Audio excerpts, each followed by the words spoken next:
저는 지금도 질병은 그리스도가 고치시나요? 이런 제목으로 말씀을 전하고자 합니다. 과학은 계속적으로 발달하고 있고 발전하고 있습니다. 최근에 AI가 인공지능이 더 활성화가 되어져서 전 세계에 있는 거대 기업들이 오픈 AI에서 나오는 그런 AI 해가지고 나와지는데, 이제는 그거 자체가 나온 지가 또 한참 지나가지고 MS라든지 아니면 다른 데서도 저마다 이제 그 대화형 AI를 더 개발해가지고 더 저렴하고 그 다음에 더 가성비도 좋고 더 활성화되어져 있는 그런 것도 더 지금 현재 만들고 있다고 합니다. 그리고 제가 2023년도에 1월 18일자 YTN 뉴스를 보니까 거기에 지금 우리가 알고 있지 못하지만 저 하늘에 떠 있는 지구 궤도를 돌고 있는 인공위성 수가 14,700개라고 합니다. 이게 지구 궤도를 돌고 있는데 다 도는 건 아니고 이 중에서 반절은 작동되어 가지고 계속 돌고 있답니다. 그러니까 우리가 AI나 이런 것들을 보면서 과학은 진짜 신이야. 오늘날 과학은 종교라고 하는 그 이치로 지금 올라와 있어가지고 모든 종교에 가장 최우선적으로 있는 게 과학입니다. 그래서 과학이 신의 자리를 대신했고, 그 다음에 종교라고 하면 오늘날 이거는 옛날에 어떻게 보면 미개한 사람들이 가지고 있는 또 비합리적인 생각, 그리고 이거는 과학이 발전하면 발전할수록 종교는 점점 없어지는 것이고, 낡은 구시대적인 사고방식, 이렇게 해서 그렇게 지금 사람들이 인식을 하고 있습니다. 또 한편에서는 이 과학이 발전함으로 인해서 오늘 주제인 이 질병, 이 문제에 대해서 이제는 과학이 발전하면 발전할수록 질병에 대한 모든 것도 다 정복할 수 있다라고 하는 그러한 생각과 믿음을 가지게 됩니다. 그러다가 보면서 이제 과연 오늘 제목처럼 질병은 그냥 과학이 다 대처해가지고 해결할 수 있는 것인데, 과연 복음서에 보여지고 있는 그 그리스도이신 예수님이 이 질병에 대해서 또 고치고 계시는 건가? 지금도 고치고 계시는가? 이런 것에 대해서 사람들이 이제 질문하기 시작하고, 질문을 안 하죠. 이미 그거는 이제 없는 건데 우리가 지금 의도적으로 이걸 끄집어들여서 지금 질문하게 되는 겁니다. 과연 지금도 그리스도가 질병도 고치시는가? 지금 세상은 일어나 이것입니다. 그러면 우리가 이제 이 질병도 성경적으로 그리스도가 고치시는가라는 것을 우선 알기 위해서 우리가 성서에서는 이 질병이 왜 왔고 어떤 식으로 해결되어지는가를 먼저 우리가 개념적으로 알 필요가 있습니다. 우리는 성서를 볼 때 항상 봐야 되는 게 뭐냐면 창세기 3장 1절부터 6절입니다. 지금 우리가 세상에서 보여지고 있는 모든 문제는 다 창세기 3장 1절부터 6절 안에 있는 문제입니다. 그리고 그 문제를 해결하기 위해서 주 하나님이 창세기 3장 15절에 이 말씀을 주셨습니다. 그러니까 주 하나님은 세상에 그냥 내버려 두고 우리 인간들이 그냥 열심히 살아라 이게 아니라 세상에 있는 모든 문제에 대한 해결책을 이미 믿는 사람이든지 믿지 않는 사람들에게든지, 그리고 지금 시대에만 준 게 아니라 최초의 인간 때부터 이미 해결책을 줬다는 겁니다. 그러니까 그것이 쭉 흘러옵니다. 그래서 이것을 어느 정도 믿느냐에 따라서 레위기 26장, 신명기 28장에 보면 어느 정도 믿느냐에 따라서, 어느 정도 안 믿느냐에 따라서 창세기 3장 1절부터 6절, 창세기 3장 15절이 어떻게 개인으로 성취되는 것을 단계적으로 말씀하고 계십니다. 그래서 이미 답은 주어졌고, 그런데 세상에서는 이제 아까 말한 것처럼 창세기 3장 1절부터 6절 문제가 계속 우리에게 지금 당면적으로 문제가 옵니다. 그러니까 나에게 나이대에 따라서, 시기별로 따라서, 장소에 따라서, 사건별에 따라서 다른 사람과의 만남과의 관계에서 계속 나에게는 문제가 올 수밖에 없습니다. 이 문제는 창세기 3장 1절부터 6절의 문제고, 오늘은 이 문제 중에서 우리가 예전에 아까 마태복음 12장, 마태복음 9장 30절에서 32절에서 36절까지 본 것처럼 우리 인간에게는 크게 셋 중에 문제가 하나가 뭐냐면 연약한 문제, 그 다음에 질병 문제, 그 다음에 세 번째는 귀신 문제인데, 귀신에 대한 문제는 다음 주에 하고, 오늘은 이 두 번째인 질병에 대해서 지금 이야기를 하고 있는 겁니다. 그러면 인간이 사는 가운데에서 수많은 질병 문제가 생기는 것도 문제인데, 결국은 이 문제에 대한 해결책은 다시 창세기 3장 15절이 답변이고, 이거는 신약 성경으로 따지면 마태복음 16장 16절 이 내용이 되겠습니다. 자, 그러면 이제 한번 보겠습니다. 과연 성서는 이렇게 하고 답변이 다 나와져 있는데, 오늘날 이렇게 과학이 발전해가지고 질병 문제는 다 정복한다고 하는데, 오늘날 현실을 한번 보겠습니다.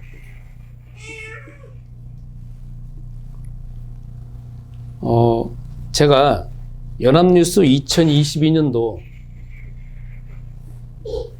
9월 27일자 신문에 보니까 이런 기사가 나왔습니다. 2022년도니까 2021년도 통계청에서 발표한 내용이 뭐냐? 2021년도에 국내 대한민국 안에서 사망한 사람들의 숫자와 원인을 통계를 냈습니다. 그런데 전체적으로 사망한 사람이 2021년도에 31만 7천 명입니다. 그 중에서 나이 들어가지고 노화가 되어져서 돌아가신 분은 퀘스천 마크를 하고, 여기서 나오는 거는 자살한 사람 몇 명이냐? 13,000명입니다. 숫자가 많죠. 이거 엄청나게 많습니다. 그 다음에 암으로 인해 가지고 죽은 사람이 82,000명입니다. 알코올은 4,000명, 그 다음에 치매로 걸린 사람이, 죽은 사람이 10,000명입니다. 근데 자살한 사람이 13,000명이 거기서 사망 순위 1위가 나오는데, 그 이유가 뭐냐면은 여기는 10대에서부터 30대 사망 원인 1위가 자살이랍니다. 그러니까 대부분 요 나이대 사람들이 이거로 인해 자살하는 거고, 제가 여기서는 자살도 질병으로 제가 지금 분류해갖고 설명을 하고 있습니다. 암은 뭐냐? 40대부터 그 이후의 사람들이 주로 죽는 1위가 암이라는 겁니다. 그런데 이거는 뭐냐면 2021년도 통계잖아요. 그러면 이거는 이걸로 인해 가지고 암이 만약에 여기 딱 따져보면 31만 명이잖아요. 한번 제가 분석을 해보겠습니다. 2021년도에 31만 명이 죽었는데 당사자는 31만 명이잖아요. 한 명이잖아요. 31만 명. 그런데 가족을 만약에 3인으로 따져보면 약 100만 명이 됩니다. 그러면 죽는다는 거 거기서 끝나는 문제가 아니잖아요. 죽는다는 거는 순간에 죽는 거고 통계에 나오는 거지만 죽기까지 과정이 있잖아요. 그래, 죽기까지 과정 속에서 마음 속에서는 두려움과 죽음에 대한 공포가 있을 것이고, 그 다음에 그걸 돌보고 있는 가족들, 사명으로 기준 따져보면 매일 접하고 있는 것, 순간순간 접하고 있는 게 죽음, 두려움, 불안, 그게 공포가 계속 좀 밀려오는 거 아니겠습니까? 그리고 그로 인하여서 그 가족에 있는 3명은 제대로 활동을 못하고 죽는 그 순간까지는 계속 죽음에 대해서 공포감에 노출되어져 있고 장악되어 있는 거잖아요. 근데 이거는 2021년도만 말하는 거지 않습니까? 이게, 그러니까 해마다 100만 명이 죽음의 공포에 직접적으로 노출되어 있는 것이죠. 이걸 만약에 5년으로 따져본다라고 하면 약 500만 명. 500만 명이라고 하면 이게 우리나라의 한 10%를 차지합니다. 5천만 명이라고 따져보면. 그러면 많은 사람들이 적어도 다 죽음에 대한 두려움에 대한 질병에 대한 공포와 두려움을 직접적으로 아니면 간접적으로 느끼고 있다는 거예요. 그러니까 현실은 과학이 아무리 발전할지라도 질병으로 인한 죽음에 대한 공포와 두려움은 다 노출되어 있다라고 우리가 표현할 수가 있습니다. 그러면 이걸로 인해 가지고 세상에서는 계속 이렇게 나오고 있는 거지만 이게 현실이거든요. 근데 세상은 어떤 식으로 착각하게 만드는 거예요? 세상은 착각하게 만드는 것 중 하나가 뭐냐면 2023년도 4월 28일자 SBS 뉴스에 보면 이런 게 나옵니다. 들어본 적이 있는 것 같지만 중입자 암 치료기가 있답니다. 이건 뭐냐면 이 암세포를 골라서 파괴하는 건데 수술 없이 치료하는 겁니다. 그래서 세브란스 병원하고 연세병원에서 들여왔는데 가격이 어마어마하게 비싼데 제가 보니까 있잖아요. 이게 무슨 높이로 따져보니까 12층 높이랍니다. 얼마나 높이면 12층 높이에서 거기서 이제 사람이 치료를 받는 건데 한번 수술 없이 치료받는 건데 20분 정도 치료받는데요. 이게 한번 치료받는데 4천만 원에서 5천만 원 들어갑니다.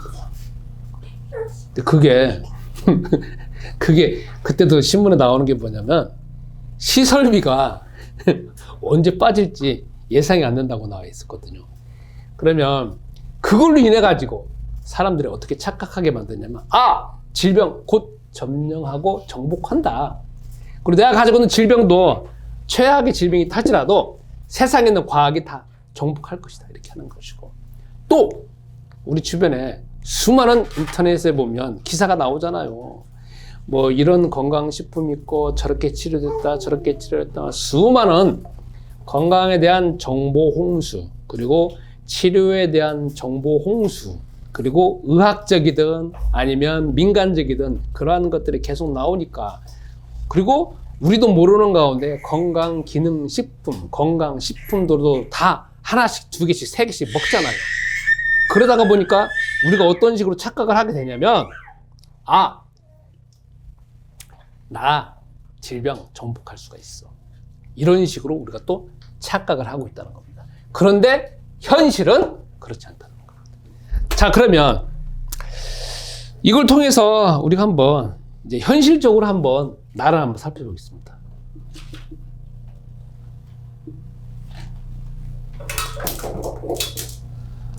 제가 있잖아요. 예전에 40대 때에는 질병에 대해서 별로 관심이 없었습니다. 그런데 제가 최근에 아직도 지금 여기 아프고 있지만 대상포진이 걸려가지고 한 달 동안 약을 먹다가 보니까 그리고 그러다가 보니까 이제 질병에 대해서 관심을 갖기 시작했습니다. 그리고 더 관심을 갖게 된 이유가 뭐냐? 제 배우자인 사모님이 당뇨에 걸려가지고 몸이 그냥 갑자기 막 어느 순간에 막 10kg가 쫙 빠져버린 겁니다. 그래서 지금 옷이 맞지를 않는다는 거예요. 이게 바지를 입었는데 제가 보니까 이전에 있는 바지를 다 그냥 쟁여놨어요. 이유가 뭐냐? 이렇게 너무 커가지고 이게 하의만 그런 게 아니라 상의까지 다 그려버리니까. 그리고 보면서 제가 보니까 너무 안쓰러운 거예요. 불과 1년 전에 통통하게 살쪄가지고 있는 모습이었는데 지금 살이 쪽 빠져버리니까 보면서 말은 안 하지만 참 답답한 상황입니다. 그러다가 보니까 뭐가 생각이 드냐면 질병이라는 게 참 심각한 거구나. 그리고 여태까지는 질병이 그냥 다른 사람에게 있는 줄 알았고 다른 가족에게 있는 줄 알았는데 나의 배우자에게 그리고 나도 직접 질병에 걸리게 있다고 보니까 이제 많은 사람들이 질병에 걸린 예가 나옵니다. 그리고 저도 이제 60대가 되어지니까 수많은 오는 게 뭐냐면 이제 물론 제가 선별적으로 듣는 거겠지만 맨 질병에 대한 이야기를 먼저 주제로 삼아서 이야기를 합니다. 그러면서 이제 제 아내가 이렇게 당뇨에 걸리다가 보니까 제 배우자만 걸린 것이 아니라 처남도 걸리고 처형도 걸리고 오래전부터 이렇게 받아왔다는 것을 보게 되고, 또 저의 가까운 형제도 보니까 뭐 10년, 15년 전부터 계속 당뇨병 약을 먹었다는 거예요. 그래서 와, 이게 질병 자체가 정말 심각하구나라는 것을 보게 됐습니다.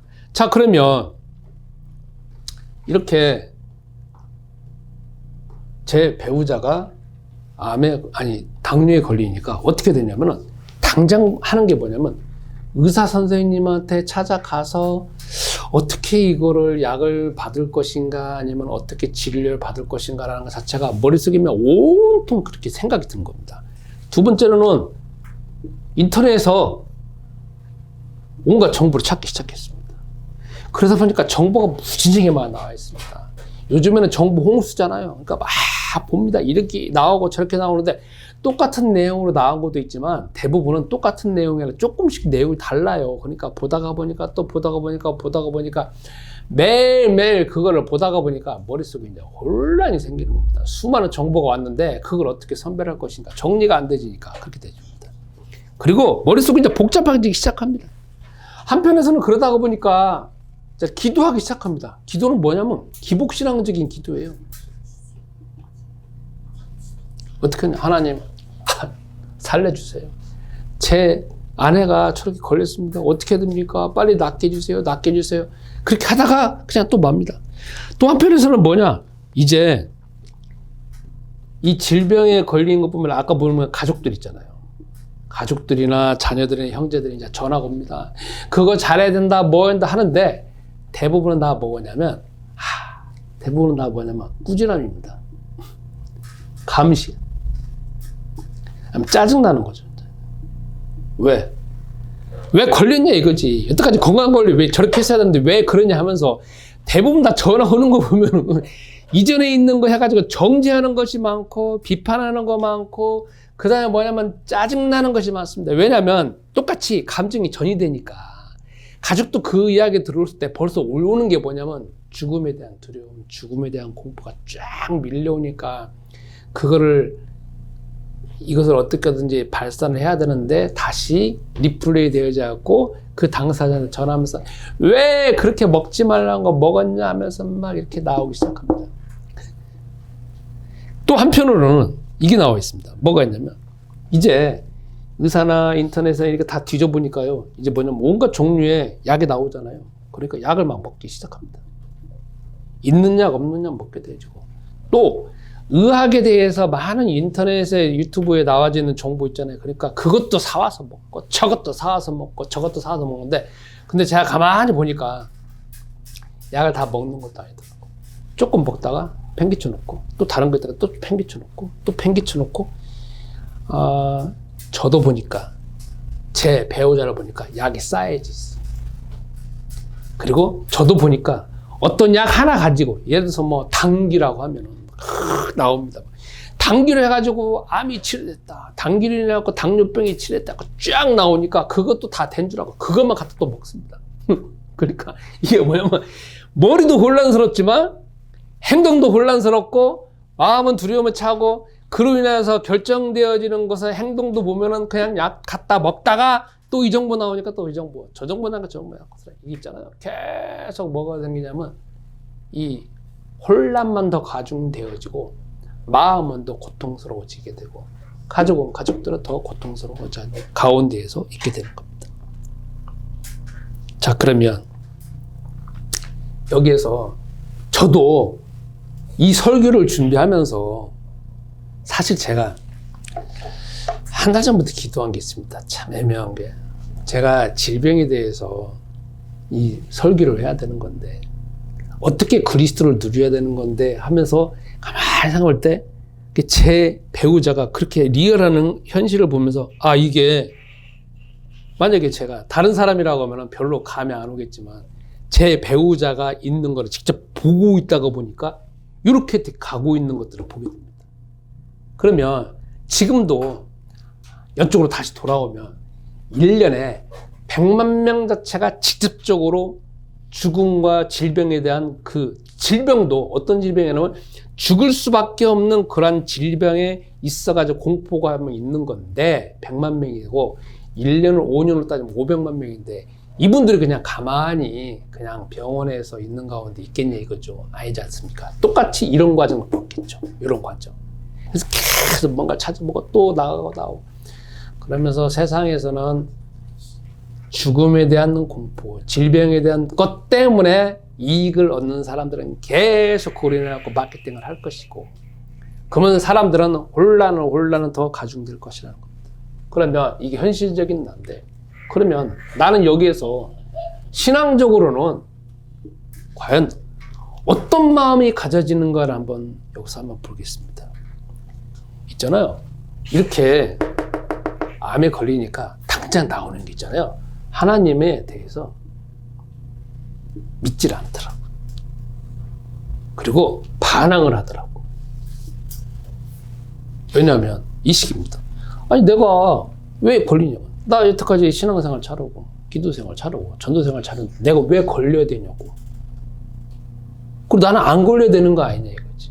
마치 자기가 신앙생활 잘하는 거에 대한 대가로 반대급부로 하나님은 나의 건강을 책임져야 되는 거 아닌가 이런 반대급부가 있는 것이고 내가 지금 질병에 걸렸으니까 바로 하나님은 안 계시다. 그럼 하나님 나한테 예를 들어서 정죄하는 거냐.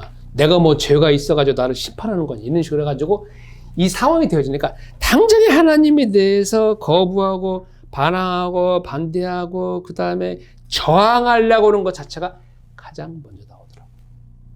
요거 자체가 이 마음이 가장 먼저 들었습니다. 두 번째로는 성서의 공부 나오지 않습니까?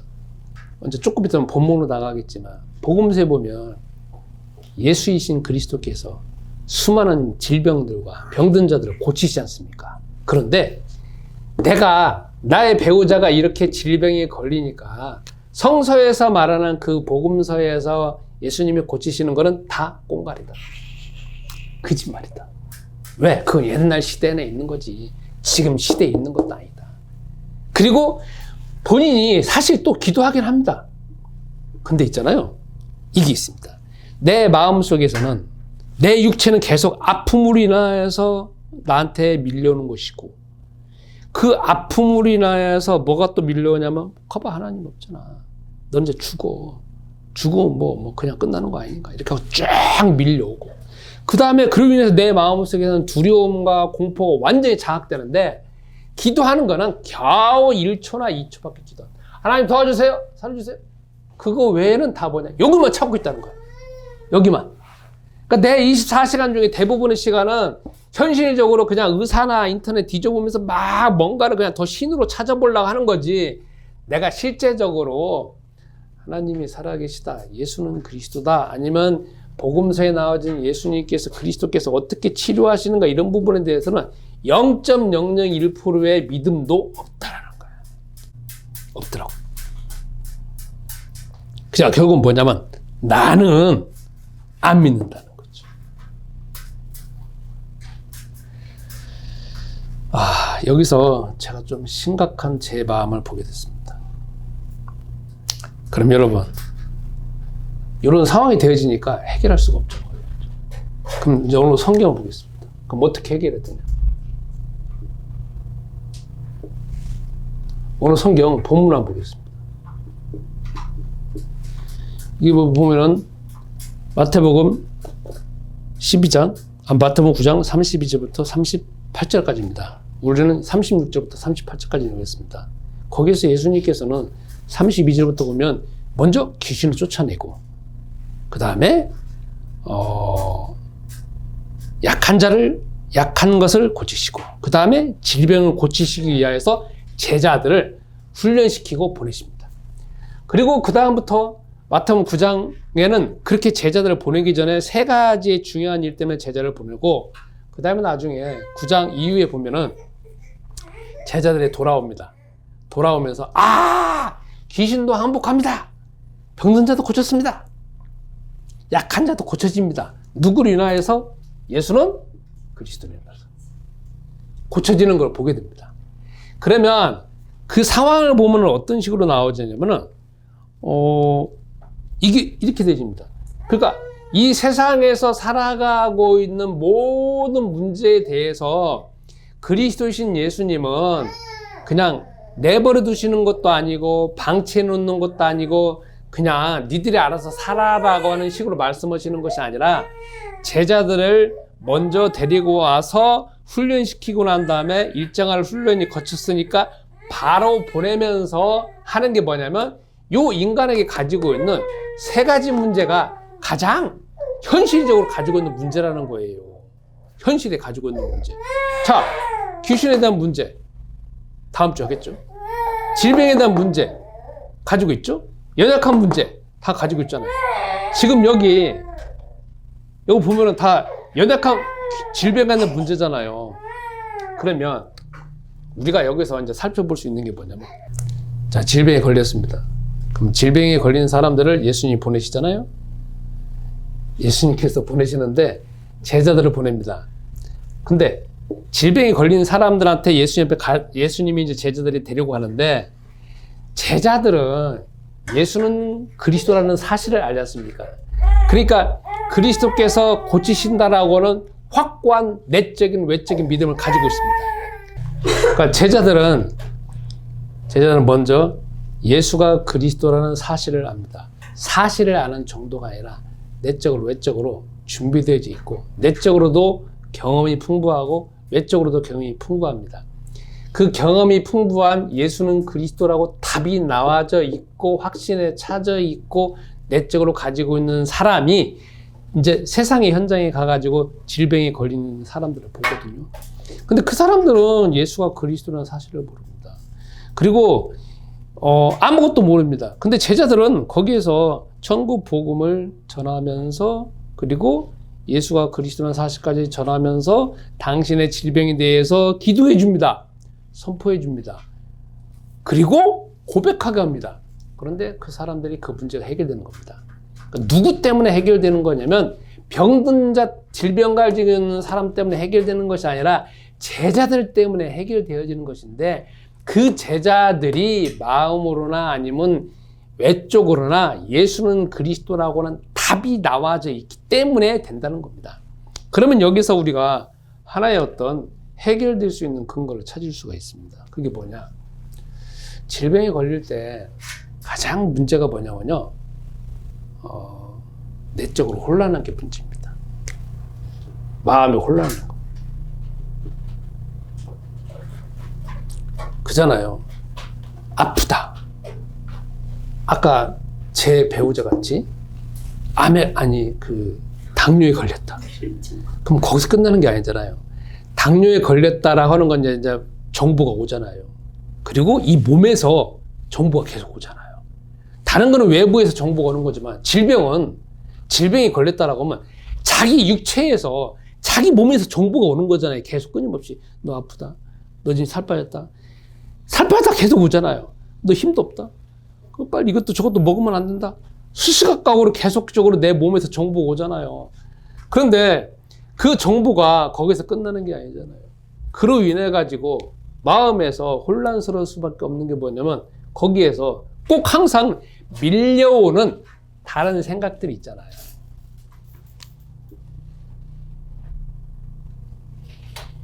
다른 생각들. 그게 뭐냐? 넌 이제 죽는다. 넌 살 다 계속 빠진다.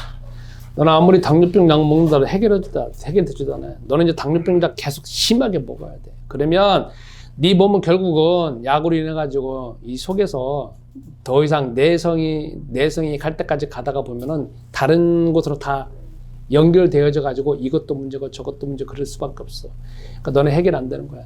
너는 해결 안 됨으로 인해서 너 혼자로 끝나는 거야. 아니라 네 배우자, 그리고 네가 가지고 있는 재산, 그리고 그것뿐만 아니라 너의 여태까지 사랑하는 자녀들이 키웠던 그 사랑하는 자녀들이 다 너한테 매어져야 되고, 그리고 자녀들이 지금 힘들게 살아가고 있는데, 어쩌면 오늘날 30대라고 따지면 60대는 가장 우리나라가 돈 많을 때거든요. 직업도 가장 많을 때. 근데 지금 30대는 가장 직업이 없을 때잖아. 60대하고 비교할 때. 가장 가난한 세대야.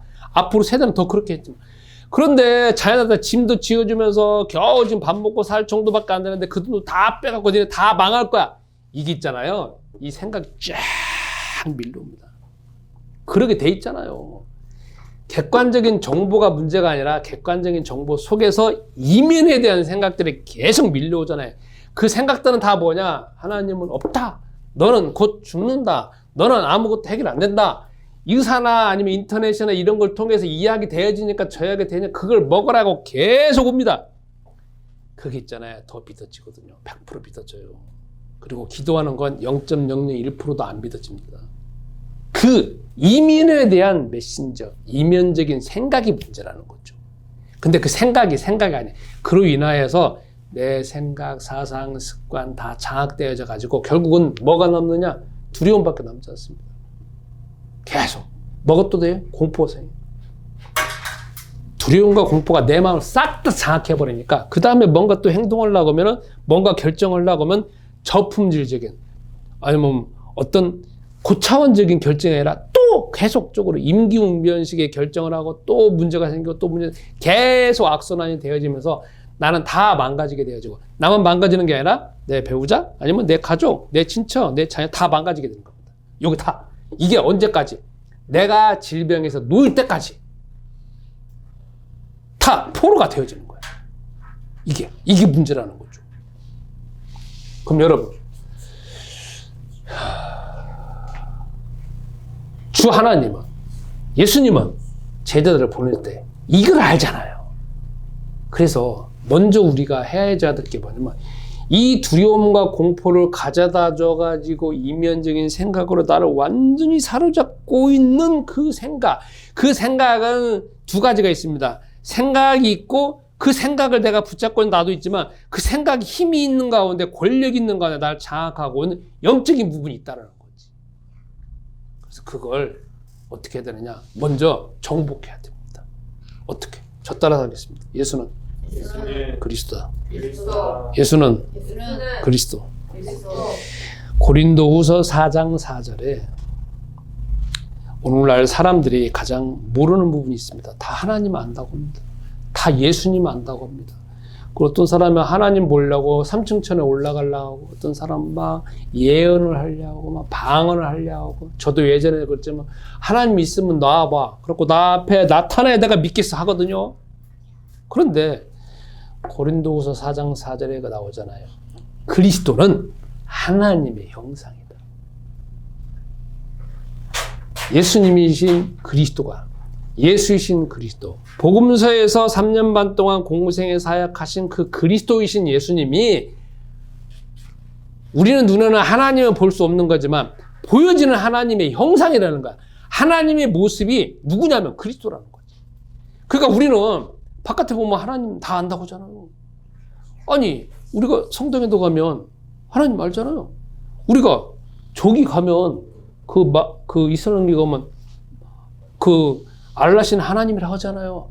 우리가 다 하나님 이야기를 해요. 그런데 지금 그 하나님께서 주신 하나님의 형상은 누구냐면 그리스도라는 거지. 그러니까 그리스도를 통한 하나님이지 하나님이라는 이름이 문제가 아니라 하나님은 어떤 하나님이야, 누구를 통한 하나님이나 어떤 출처 하나님이야, 그게 더 중요하다는 거지. 그러니까 주 하나님이 여기에서 다시 이쪽으로 돌아 창세기 3장 15절에 여호와 하나님이 주시는 하나님 만날 수 있는 길은 뭐냐면 그리스도 하나님밖에 없다는 거지.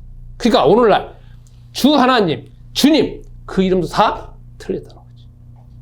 우리는 누구 이름을 불러야 하나님을 만나는 거예요? 그리스도인. 그러니까 내가 예수는 그리스도다 부르고 내가 예수는 그리스도다 고백하고 내가 예수는 그리스도다 가르치고 내가 예수는 그리스도 선포한다는 것 자체는 그 자리에 눈에 안 보이는 하나님이 그 자리에 임재하시고 하나님의 능력이 임재하시고 그 자리에 사단의 생각과 사단의 능력과 사단의 계획이 깨어지는 것이고 그 자리에 하나님의 지혜가 드러나는 것이고 그 자리에 내가 여태까지 지었던 아니면 헷갈렸던 모든 죄된 생각들이 다 그 이름 부를 때 거기서 다 깨어진다는 거죠. 이게 어마어마하다는 거지.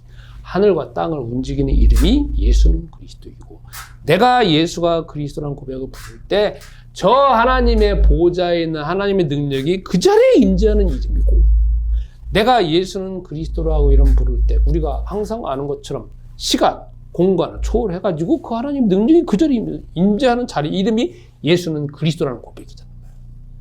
그러니까 이게 그냥 예수는 그리스도, 예수는 그리스도 끝나는 문제가 아니라 이거는 어마어마한 이름이고 그거는 알면 알수록 그리스도 안에 있는 풍성한 비밀을 알면 알수록 내가 더 알게 되는 것이고 이거는 이름을 부르면 부를수록 내 그리스도의 능력이 더 나타난다는 것이다.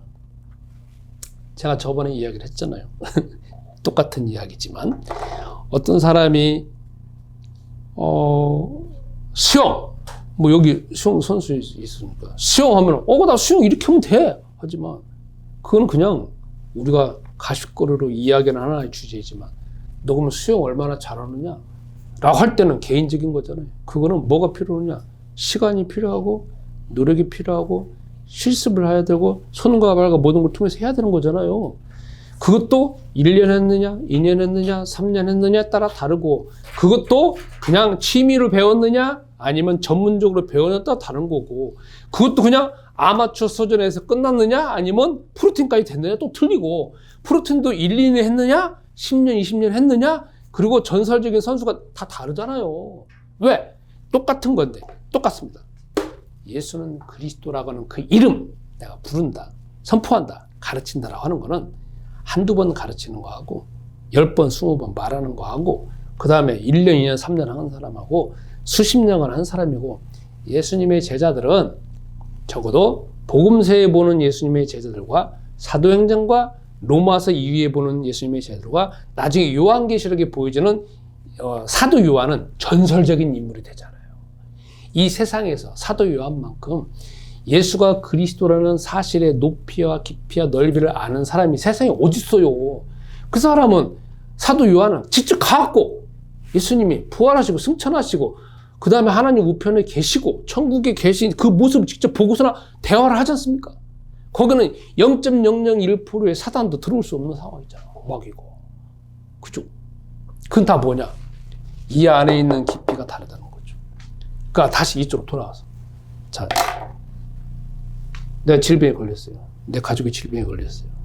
그리고 내 주변에는 친척이 질병에 걸렸어요. 질병에 걸린 당사자도 분들지만 그걸 지금 직접적으로 보고 있거나 그 다음에 감정적으로 보고 있는 가족, 친척도 다 마찬가지예요. 뭐가 마음속에 깔려있어요? 두려움과 공포라는 그 메신저가 24시간 그냥 360일 꽉 장악되어 있어요. 그러니까 성서에서는 우리는 해야 되는 게 뭐냐면 내 마음을 먼저 정리를 해야 되고 두 번째 내가 스스로 내 몸에다가 선포 기도를 해야 돼. 선포 기도. 의사의 말을 아니면 약을 먹을 걸 인터넷을 검색을 100%할 것이 아니라 우리는 지금 뭘 해야 되냐면 이거는 하나의 수단에 불과해요.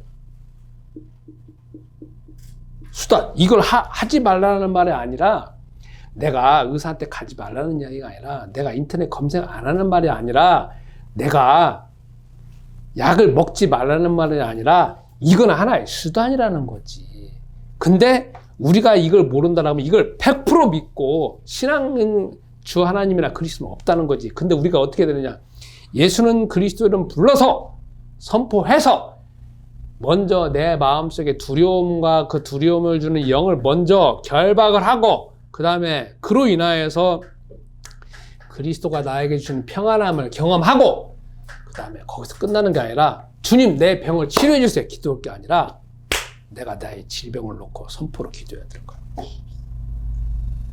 복음서에 보여지고 있는 예수가 그리스도이신 예수님이 나타나셔서 병든 자에게 손을 얻든지 말씀을 하든지 뭘 하든지 하고 그분이 능력이 그 자리에 나타나는 것처럼 나도 있잖아요. 내 몸에 선포를 기도해야 돼. 여기 보면 제가 지금 이 질병만 말했지만 여기 30대도 있지만 30대 가장 큰 질병이 자살이잖아요. 응? 1년에 13,000명이 죽는다고 하잖아요. 이거 참 항상 내가 이거 보는 거지 뭐. 이게 진짜 맞을까라고 항상 생각해요. 이게 진짜인가? 근데 꼭 이렇게 나와요. 야, 죽는 사람 진짜 많긴 많다. 그러면 자살하는 것도 속에서 자살하는 질병이 들어온 거잖아요. 그럼 자살하는 질병이 하나님 주신 거예요? 아니잖아요. 절대 자살은 출처가 뭐냐면 마귀예요. 그렇죠? 그럼 그 영이 들어온 거고, 그 다음부터 뭐냐면 계속 메신저가 들어오잖아요. 모든 세상에 있는 정보를 통해서 계속 너 죽어야 오잖아요.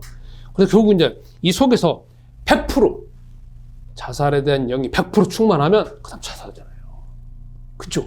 거기에 성령으로 0.00001%도 없잖아. 그리고 0.00001% 갖고는 이기질 못하잖아. 현실적으로. 100%하고 0.001이 어디 이기냐고. 그러니까 여러분, 먼저 해야 될 게 있어요. 예수는 그리스도를 불러서 계속 내 마음속에 두려움을 몰아내고 공포를 몰아내고 그 다음에 그 영인 마귀를 몰아내고 하다가 보면 그리스도께서 답을 줘요. 약을 먹어야 된다. 검색을 해봐야 된다. 그 다음에 어떻게 해야 된다라는 것 자체가 답이 나와. 그럼 그때 그거를 도구로 수단으로 활용하면 되는 건데 우리는 이 수단 자체가 100% 이걸 하나님이라고 믿고 있다는 거지. 기도는 하나도 않고 또 사실 기도한다 하더라 아까 말한 것처럼 도와주세요 하잖아.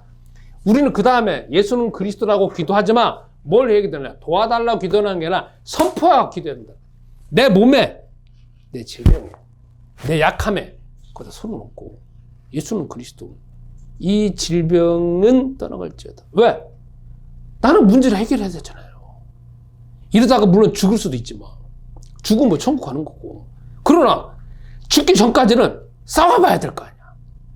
그리고 마지막에 죽기 전이라고 하면 둘 중 하나야. 병이 치료되든지 답을 주든지 둘 중 하나일 거 아니야. 왜냐하면 사도 바울이 그 세상에서 가장 하나님의 예수님을 그리스도로 직접 본 사람이 사도 바울 아니겠습니까?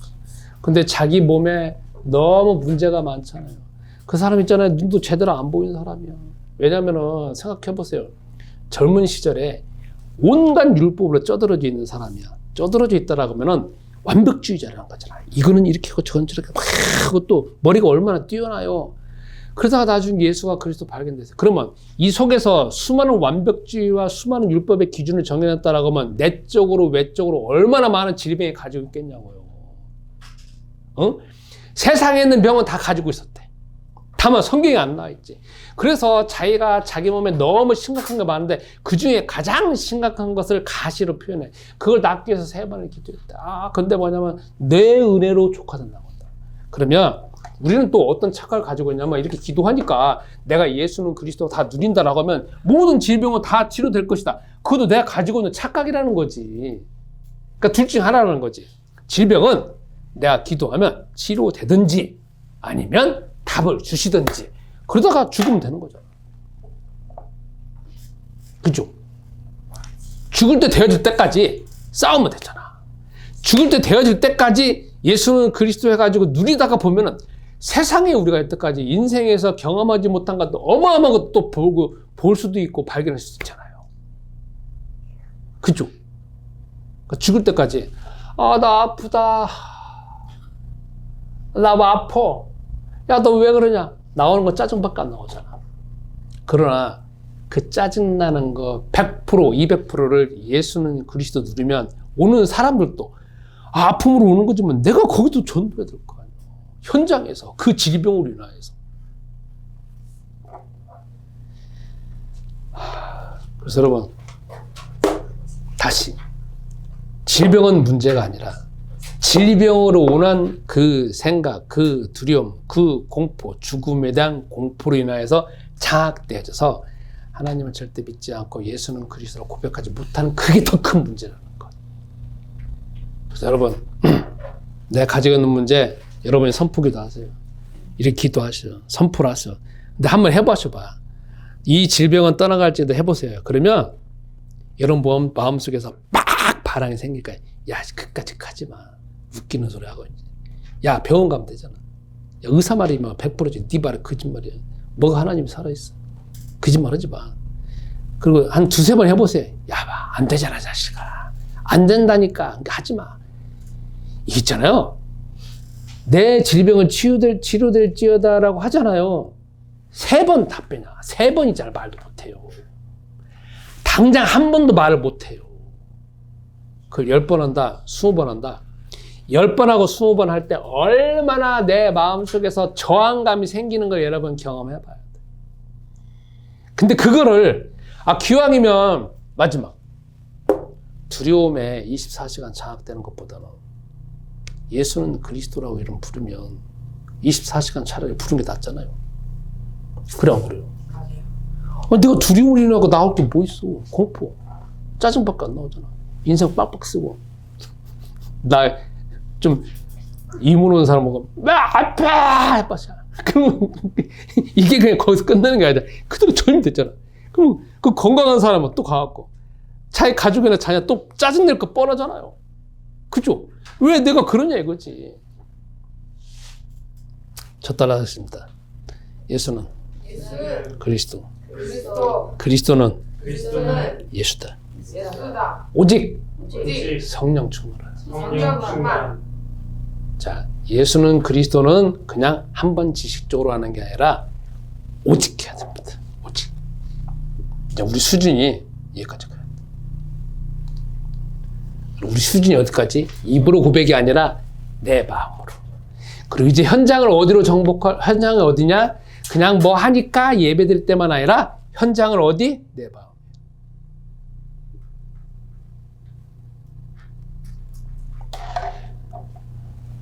그래서 이번 주에 내가 기도하지 않았지만 제가 목사니까 여러분들 질병만 듣고 기도 안 하지만 여러분 스스로 여러분의 질병, 여러분의 연약함, 여러분의 뜻까지 해결되지 못하는 것, 그리고 젊은 사람들은 자살할 수밖에 없는 그 자살에 대한 생각, 그걸 내 몸에, 내 마음에 안수기도 하자고 선포를 하고 한두 번 선포하는 게 아니라 끝장날 때까지 선포해서 완전히 치료되어져서 창세기 3장 15절 정말 예수는 그리스도 있다. 마태복음 16장 16절 당신이 정말 그리스도고 살아계신 하나님 아들이다.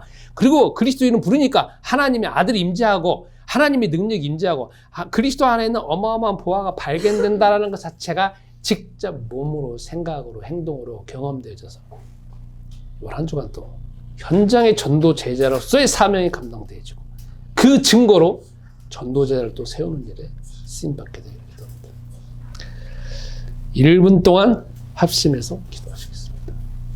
주님, 이 시간 예물 드립니다. 이 예물이 주의 복음 위에 온전히 쓰여지게 하옵소서. 우리가 또한 현장의 전도 제자로 파송받습니다. 밥 먹고 자녀 잘 키우는 것이 인생의 최대의 목적이기도 하지만 우리의 눈과 생각을 열어서 하나님께서 우리를 자녀로 삼아주셨고 예수가 그리스도라고는 그 고백의 높이와 넓이를 더 알게 하셨사오니 우리의 생각을 열어주셔서 현장에 예수가 그리스도라는 사실이 증거되어지게 하시고 또 우리의 그 증거를 통하여서 숨겨져 있는 제자를 찾고 가르치고 또한 재파송할 수 있는데 온전히 쓰임받게 하옵소서. 이 일을 위하여 우리들에게 지혜와 지식과 능력과 체력과 건강과 경제력으로 역사하시며 특히 사람들을 온전히 가르칠 수 있는 영적인 능력을 더하여 주옵소서. 이제는 우리 주 예수 그리스도의 은혜와 아버지 하나님이 무궁하신 사랑하심과 성령님의 교통하심이 한 주간 동안 말씀 붙잡고 응답받기를 소원하는 주의 모든 사명자들과 내 안의 교회 성도님들과 이 시간 온라인으로 예배드리는 모든 분들에게 이제부터 영원토록 함께 있을지어다. 아멘.